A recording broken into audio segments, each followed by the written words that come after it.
राधे राधे दोस्तों, आइए श्रावण माह महत्तम कथा अध्याय 23 सुनते हैं। भगवान श्री सदाशिव ने सनत कुमार से कहा, हे सनत कुमार, श्रावण मास में कृष्ण पक्ष की अष्टमी को वृष के चंद्रमा में अर्धरात्रि में इस प्रकार के शुभ योग में देवकी ने वसुदेव से श्री कृष्ण को जन्म दिया। यहाँ मैं एक बात कहूँगी। भारत के पश्चिमी प्रदेशों में युगादि तिथि के अनुसार मास का नामकरण होता है, अतः श्रावण कृष्ण अष्टमी को भाद्रपद अष्टमी समझना चाहिए और उसी में हम इस व्रत को करते हैं। व्रत विधि ऐसी होगी जैसे शिव जी ने बताई है। पहले सप्तमी को प्रातः शौच व दातून से निवृत्त हो, अल्प मात्रा में भोजन ग्रहण करें, रात्रि को स्त्री संग से बचें, फिर प्रातः उपवास का संकल्प लेना चाहिए। केवल उपवास से कृष्ण जन्माष्टमी का पवित्र दिन बिताना चाहिए। ऐसा करने से मनुष्य को 7 जन्मों के पापों से छुटकारा मिल जाता है। पापों से मुक्त हो गण सहित वास करना ही व्रत कहलाता है। अष्टमी वाले दिन व्रती को किसी पवित्र नदी में तिल डालकर स्नान करना चाहिए। शोभन प्रदेश में देविका का सूतिका गृह स्थापित कर उसे विभिन्न प्रकार के फूलों से सज्जित कर वहां पर कलश रख उसको फलों से सजाकर पुष्प, चंदन, अमरूद, धूप तथा दीपों की माला से शोभायमान बनाए। उससे हरिवंश पुराण के अनुसार गोकुल लीला की रचना करें। नृत्य वाद्य गायन से कृष्ण कीर्तन करें। उस गृह के एकदम मध्य में षष्ठी देवी के साथ कृष्ण भगवान को स्थापित करें। अपनी अर्ध शक्ति के अनुसार यह प्रतिमा मिट्टी, तांबे, पीतल, चांदी अथवा सोने की बनवानी चाहिए। यह सभी प्रकार से रंगी हुई हो। ऐसी सर्व लक्षण वाली प्रतिमा के साथ शैया पर प्रसूता की प्रतिमा भी स्थापित करें। उस सूतिका गृह में एक स्थान पर कन्या को जन्म दी हुई यशोदा को भी कृष्ण के समीप लिखें। साथ ही साथ हाथ जोड़े हुए देवताओं, यक्षों, विद्याधरों तथा अन्य देव योनियों को भी लिखें और वहीं पर खड्ग तथा ढाल धारण करके खड़े हुए वासुदेव को भी दिखाएं। इस प्रकार कश्यप के रूप में अवतीर्ण वसुदेव जी, आदि स्वरूपा देवकी, शेषनाग के अवतार बलराम, अदिति के ही अंश के प्रादुर्भाव से यशोदा, दक्ष प्रजापति के अवतार, नंद ब्रह्मा के अवतार, गर्गाचार्य सभी अप्सराओं से के रूप में प्रकट, गोपिका वृंद देवताओं के रूप में जन्म लेने वाले गोपगण, उस कंस के द्वारा ब्रज में भेजे गए वृषासुर, वत्सासुर, कुवल, यापीठ, केसी आदि असुर, हाथों में शस्त्र लिए हुए दानव तथा यमुना में स्थित कालिया नाग, इन सबको वहां चित्रित करना चाहिए। इस प्रकार पहले इन्हें बनाकर श्री कृष्ण ने जो कुछ भी लीलाएं की है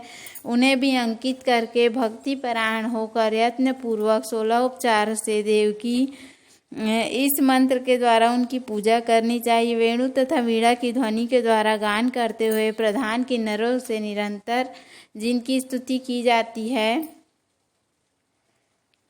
हाथों में भृंगारी, दर्पण, दूर्वा, दधि, कलप लिए हुए किन्नर जिनकी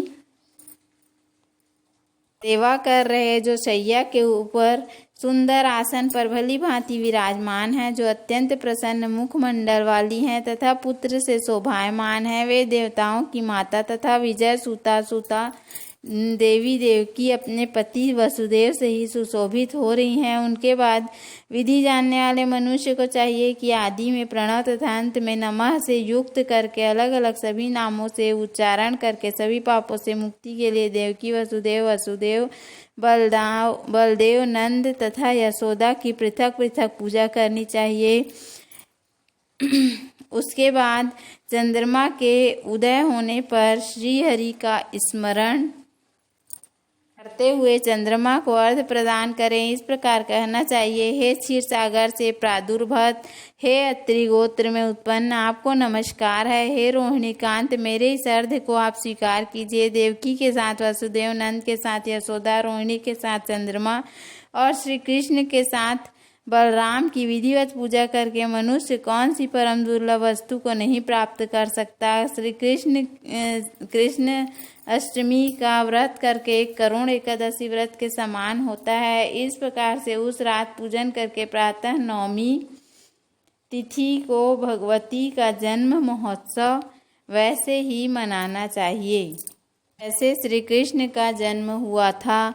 उसके बाद भक्ति पूर्वक ब्राह्मणों को भोजन कराना चाहिए और उन्हें जो जो अभिष्ट हो गौ धन आदि प्रदान करना चाहिए। उस समय कहना चाहिए श्री कृष्ण मेरे ऊपर प्रसन्न हो, गौ तथा ब्राह्मण का हित करने वाले आप वासुदेव को नमस्कार है, शांति हो, कल्याण हो, ऐसा कहकर उनका विसर्जन कर देना चाहिए।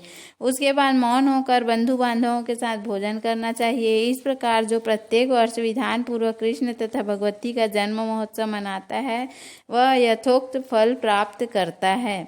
उसके पुत्र संतान आरोग्य तथा अतुल सौभाग्य प्राप्त होता है। वह इस लोक में धार्मिक बुद्धि वाला होकर मृत्यु के बाद वैकुंठ लोक को जाता है। हे सनत कुमार, अब इसके उद्यापन का वर्णन करूंगा। इसे किसी पुण्य दिन में विधि पूर्वक करें। 1 दिन पूर्व 1 भर भोजन करें और रात में हृदय से विष्णु का स्मरण करते हुए शयन करें। इसके बाद प्रातःकाल संध्या आदि कृत्य संपन्न करके ब्राह्मणों को स्वस्ति वाचन कराएं और आचार्य का वर्ण करके ऋतुजों की पूजा करें। इसके बाद वित्त पाठ्य से रहित होकर 1 पल अथवा उसके आधे अथवा उससे भी आधे पल स्वर्ण प्रतिमा बनवानी चाहिए और इसके बाद रचित मंडप में मंडल के भीतर ब्रह्मा आदि देवताओं की स्थापना करें। इसके बाद वहां तांबे अथवा मिट्टी का एक घट स्थापित करें। उसके ऊपर चांदी या बांस का एक पात्र रखें। उसके गोविंद की प्रतिमा रखकर वस्त्र से ढककर व्यक्ति 16 उपचारों से वैदिक तथा तांत्रिक मंत्रों द्वारा विधिवत पूजन करें। इसके बाद शंख में पुष्प फल चंदन तथा नारिकेल फल आदि सभी शुद्ध जल लेकर पृथ्वी पर घुटने टेक कर कहते हुए देवकी सहित भगवान श्री कृष्ण को अर्घ्य प्रदान करें। कंस के वध के लिए, पृथ्वी का भार उतारने के लिए, कौरवों के विनाश के लिए तथा दैत्यों के संहार के लिए आपने अवतार लिया है। हे हरे, मेरे द्वारा प्रदत्त इस अर्घ्य को आप देवकी से ग्रहण करें। इसके बाद बुद्धिमान को चाहिए कि चंद्रमा को पूर्वोक्त विधि से अर्घ्य प्रदान करें। पुनः भगवान से प्रार्थना करें, हे जगन्नाथ, हे देव के पुत्र, हे प्रभु, हे वसुदेव पुत्र, हे अनंत, आपको नमस्कार है। भवसागर से मेरी रक्षा कीजिए। इस प्रकार देवेश्वर से प्रार्थना करके रात्रि में जागरण करना चाहिए। पुनः प्रातःकाल शुद्ध जल से स्नान करके जन्मदिन का पूजन खीर, तिल और घृत के मूल मंत्र के द्वारा भक्ति पूर्वक 108 आहुति देकर पुरुष सूक्त से हवन करें और पुनः इदम विष्णवे चक्र में इस मंत्र से केवल घृत घी की आहुतियाँ देनी चाहिए। पुनः पूर्णाहुति देकर तथा हेम से संपन्न करने के अनंतर आभूषण तथा वस्त्र आदि से आचार्य की पूजा करनी चाहिए। उसके बाद व्रत की संपूर्णता के लिए दूध देने वाली सरल स्वभाव वाली बछड़े से युक्त उत्तम लक्षणों से संपन्न सोने की सींग, चांदी की खूर, कांस्य की दोहनी, मोती की पूछ, लाभ की पीठ तथा सोने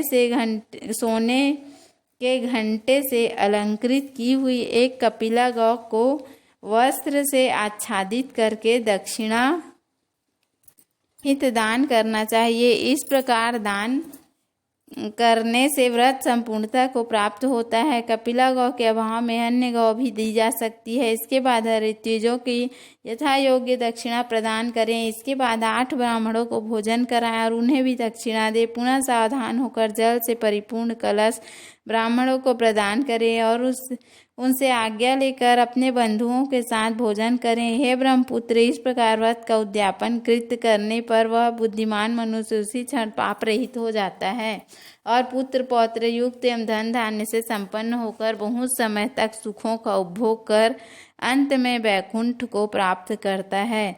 इस प्रकार श्री स्कंद पुराण के अंतर्गत ईश्वर सनत कुमार संवाद में श्रावण मास महात्म्य में कृष्ण जन्माष्टमी व्रत कथन नामक 23वां अध्याय पूर्ण हुआ। बोलो भोलेनाथ पार्वती मैया की जय। बोलो श्री कृष्ण भगवान की जय। तो उम्मीद है आपको हमारा वीडियो पसंद आया होगा। यदि हमारा वीडियो पसंद आया तो वीडियो को लाइक करें, चैनल को सब्सक्राइब करें। धन्यवाद। राधे राधे।